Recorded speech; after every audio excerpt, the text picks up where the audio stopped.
Okay, so I think let's see how to design a filter. Let's say you have a series of numbers. You're counting from 1 to 1, 2, 3, 4 to 8, and there is a noise like 0.1, 0.12. These are noises. Now let's see how to filter them. The basic approach would be to take the average. That is the most straightforward thing. You could make this more robust by taking the previous n samples. Then you have to divide by the number of samples you are taking. So in general, we can say that the output at the nth step is equal to the product of the weight of the previous samples into like, and then you have to summation through like bunch of samples. Like here we are taking m samples, which means it's a mth order filter.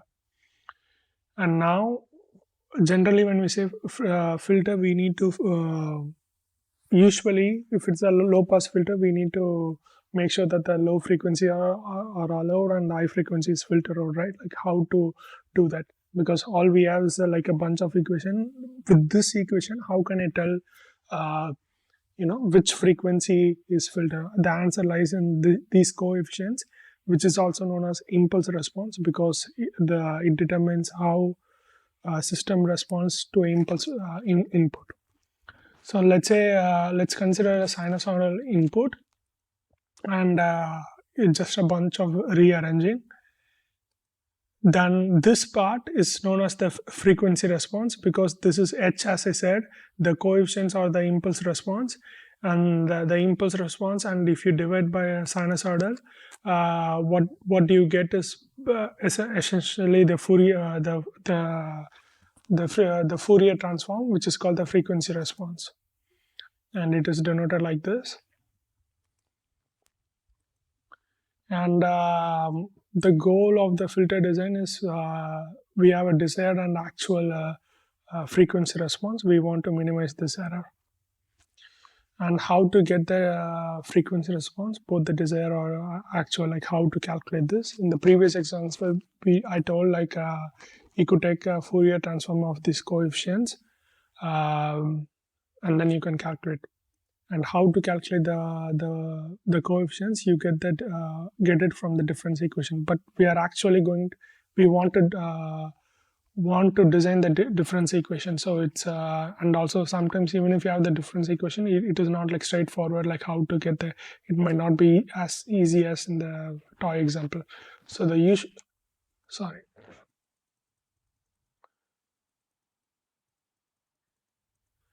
So the usual approach is to take the Z transform, which is like extending the Fourier transform to other planes, like a Laplace transform. So Fourier transform, as you might know, is taken at when s is equal to 0, and if you extend across the complex planes, so Fourier transform considers only sinusoidal. Laplace also considers the sinusoidals and exponential, and the discretized version is called Z transform. If you take the Z transform of the difference equation, and then if you manipulate it, you will get the transfer function. And then if you said Z is equal to if you just consider the sinusoidal components, you will get the frequency response. Now we already saw this equation, but this is not the usual case. We could also take the previous output values and then try to make our equation. And then if you take the transfer function, we have to take the Z transform and then do a bunch of algebraic manipulations. Then we will have two parts. One is the feed forward, which is just the previous input values, and the feedback is the previous output values. And these two are responsible. And one thing, if you notice, FIR filters, they have only this feed forward. That's why they are stable. And the IAR filters, they have this feedback, which might cause them to be unstable at certain point. But the advantage is like you get like lesser number of coefficients and things like that. Now we have already seen like how to go from frequency response to the difference equation. Now how to design them, the high level view you can truncate the ideal impulse response. That is like the most basic way. Um, Also, you can think of ideal impulse response function into a window function, which is like selecting. You could think that there are resources at the end of the video where these things are explained in more detail.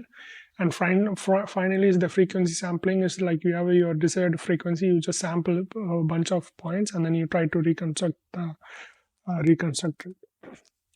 But what is the most optimal way to do is like for at least for the FIR filter, we want to minimize the difference between them. Let's call them the error, and then you multiply this with some weighting function, so that and then you try to minimize this for the set of coefficients. So the B of n, it is actually um, these values, this B and A, these coefficients I'm calling like P of A, and for FIR there is no A, and B in the previous I used H, so it's like replaceable. And then the idea is to minimize over both the pass band and the stop band. And I think this should be enough. You need to implement in Python to understand it more clearly. I think this theory should be enough.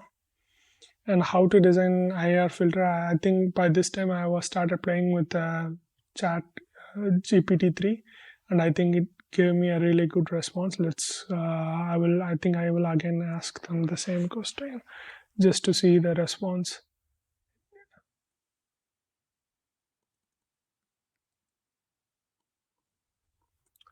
So basically the idea is in IAR you take an analog filter and try to convert, take a transformation of that, and then convert into digital filter. That is the case, and I think Chat GPT-3 gives a very good answer, so I need not explain. I think it's very straightforward. You import the libraries. Um,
I think it was very straightforward and nice.